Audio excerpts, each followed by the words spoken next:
Number fighter जगायचा नाच नाही लढायचा वाद नाही जिंकायचा वाद तेरे ढो उदे कमाल करा उदे कमाल करा करूता भारी ढो कबड्डी कबड्डी कबड्डी कबड्डी कबड्डी कबड्डी बोल कबड्डी कबड्डी कबड्डी कबड्डी कबड्डी कबड्डी बोल कबड्डी कबड्डी कबड्डी कबड्डी कबड्डी बोल कबड्डी कबड्डी कबड्डी कबड्डी कबड्डी कबड्डी बोल कबड्डी कबड्डी कबड्डी कबड्डी कबड्डी कबड्डी कबड्डी कबड्डी कबड्डी कबड्डी कबड्डी कबड्डी कबड्डी ओळख करण्याकरता व्यासपीठावरील मान्यवरांना मी विनंती करतो की आपला फायनलचा सामना आहे तरी सर्वांनी मैदानामध्ये यावे। तसेच समोर बसलेले सुभाष नवरत आमच्या भुलेश्वरवाडीचे कार्यकर्ते तसेच पाटील सचिन यांनाही विनंती करतो की आपण तसेच सकाराम तांबट यांनाही विनंती करतो तसेच आम्हाला विशेष सहकार्य करणारे समीर तांबट सचिन गणू खामकर टाळ्यांच्या गजरात हार्दिक स्वागत। आमच्या मुंबई मंडळाचे अध्यक्ष अशोक दिवाळे माननीय इथे उपस्थित परकर साहेब फुरुसगावचे सरपंच नवरत साहेब आदरणीय तांबट गुरुजी ग्रामस्थ मंडळाचे अध्यक्ष पाटील तसेच सचिव सीताराम नवरत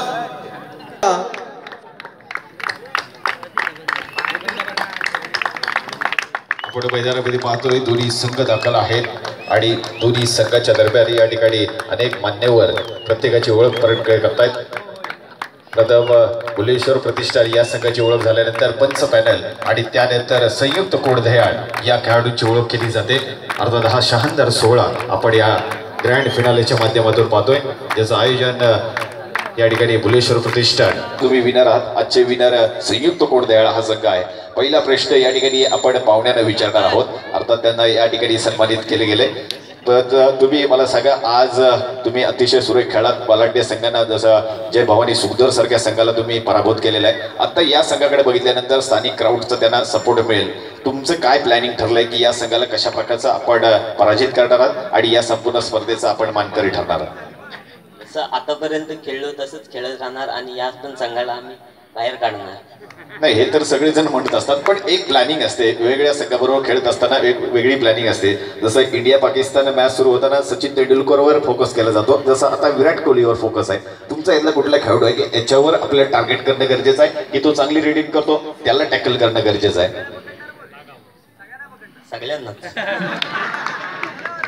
सगळ्यांनाच पकडायचं आहे, पण असं काहीतरी असतं की एक स्टार खेळाडू असतो की त्याच्यावर लक्ष केंद्रित। जसं आता आपण प्रो कबड्डीच्या माध्यमातून बघतो ईशान देवाडिका जो थर्ड रेडवर आक्रमण वारंवार करतो, यशस्वी होतो।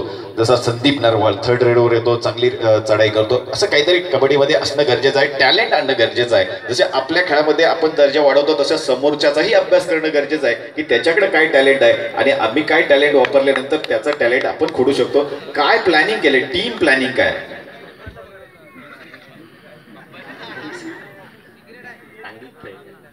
सांघिक खेळ तर मी पाहिलेला आहे, तुम्ही आज दिवसभरात सांघिक खेळाच्या जोरावर टॅकल पॉईंटच्या जोरावर तुम्ही हे सामने जिंकलेले आहेत। पण नक्की मला सांगा, या संघाला त्यांच्या घरच्या मैदानावर त्यांना हरवणं सोपं नाही, पण एक टीम प्लॅनिंग काहीतरी केलं गेलं असणार। मगाशी चर्चासत्र जेव्हा वॉर्मअप करत असताना तुम्ही केलंय, तो टीम प्लॅनिंग काय?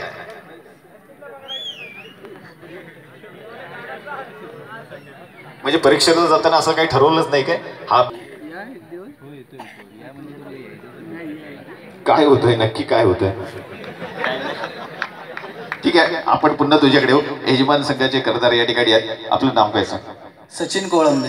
सचिन कोळंबेसाठी एकदा जोरदार टाळ्या वाजवा की ज्यांच्या माध्यमातून ही टुर्नामेंट आली। आणि फार महत्त्वाची गोष्ट म्हणजे यजमान संघ आज फायनलिस्ट संघ ठरतोय, ही चांगली गोष्ट आहे। आता एक सगळेजण बघतात, आपण बऱ्याच वेळा बाहेरच्या गावात जातो, तिथे चांगला खेळतो, घरी आल्यावर फक्त ट्रॉफी दाखवतो, कसं खेळलो तो काही बरेचसे लोक बघत नाही। पण आज इथे आपल्या घरचे बरेचसे आलेले असणार, शेजारचे असतील बरेचसे लोक, आता दबाव नक्की आहे? होय, कारण घरच्या मैदानामध्ये खेळतात त्यामुळे दबाव असणारच।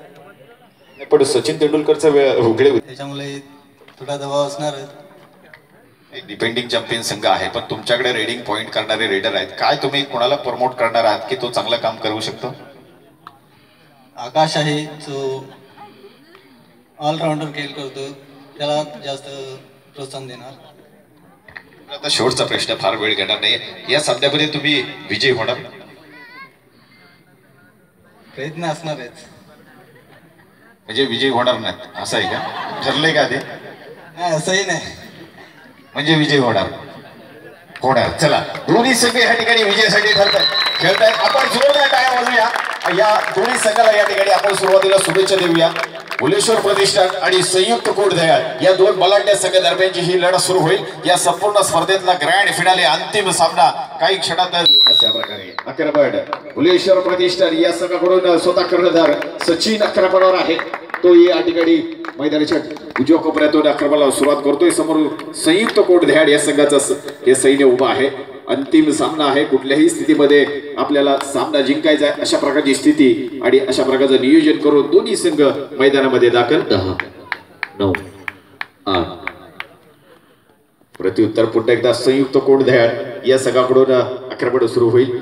जो या गेल्या संपूर्ण सामन्यामध्ये अतिशय सुरेख कामगिरी केली तोच 21 नंबर जर्सी प्रदान केलेला कल्पेश या ठिकाणी आक्रमण करणार आहे.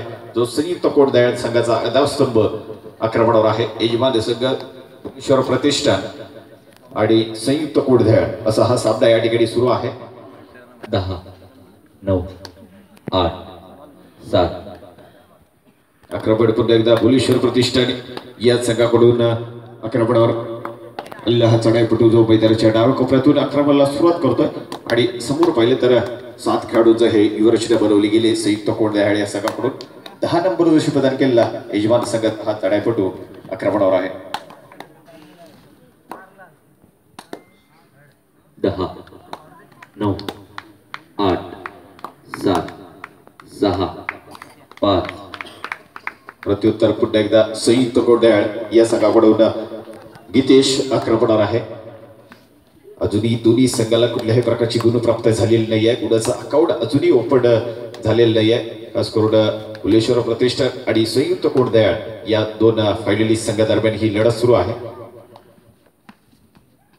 भव्य ग्रामीण 9, 8, 7.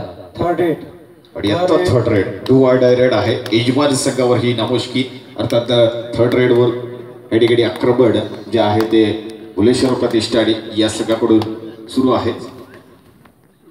6 नंबर जर्सी प्रदान केलेला यजमान संघाचा चढाईपटू मैदानाच्या डाव्या कोपऱ्यात आक्रमणाला सुरुवात करतोय. त्यानंतर मध्य भागामध्ये आणि पुन्हा एकदा डाव्या कोपऱ्यामध्ये जात असताना अडवान्स टॅकल केला जात आहे. संयुक्त कोडदयाळ या संघाकडून खाता उघडला जात आहे. जोरदार टाळ्या वाजवा संयुक्त कोडदयाळ या संघासाठी. अतिशय सुरेख आणि दर्जेदार खेळ. एकदा थर्ड रेड संयुक्त कोडदयाळ या संघाकडून उजव्या कोपऱ्यामध्ये थर्ड रेडवर आक्रमण सुरू होत आहे आणि यजमान संघाकडून या अकाउंट ओपनिंग केलं जात आहे. जशाच तसं उत्तर दिलं जात आहे. पलटवार केला जातोय. अतिशय सुरेख खेळ दोन्ही संघादरम्यान. पुन्हा एकदा आक्रमण भुलेश्वर प्रतिष्ठान या यजमान संघाकडून सुरू होईल आणि रनिंग हँड टच करण्याचा प्रयत्न तो यशस्वी होणार आहे. अमित कडून सुरेख कामगिरी. प्रत्युत्तर पुन्हा एकदा कल्पेश 21 नंबर जर्सी प्रदान केलेला संयुक्त कोडदयाळ या संघाचा चढाईपटू. डाव्या कोपऱ्यामध्ये आक्रमणाचा पवित्रा.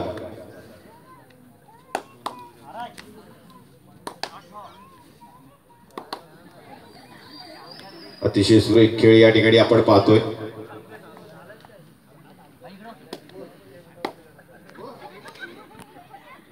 आक्रमण भुलेश्वर प्रतिष्ठान या संघाकडून आणि या ठिकाणी सुरेख कामगिरी. एक गुणाची कमाई केली जाते. जोरदार टाळ्या मित्रांनो. 2 गुणाची कमाई यजमान संघाकडून.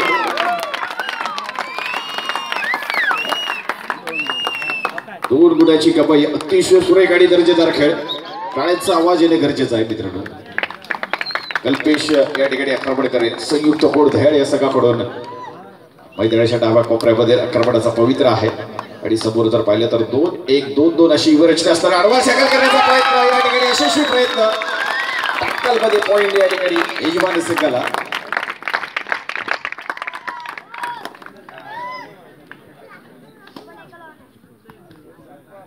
दोन खेळाडू मैदानामध्ये. संयुक्त कोडदयाळ या संघाकडून सुपर टॅकलची संधी आहे. दोन खेळाडू मैदानामध्ये.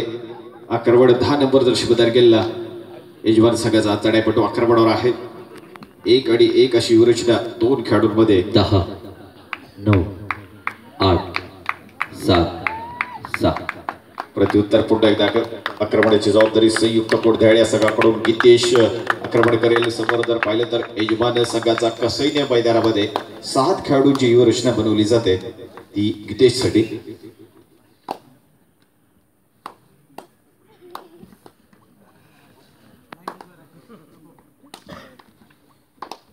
10 9 8 7 6.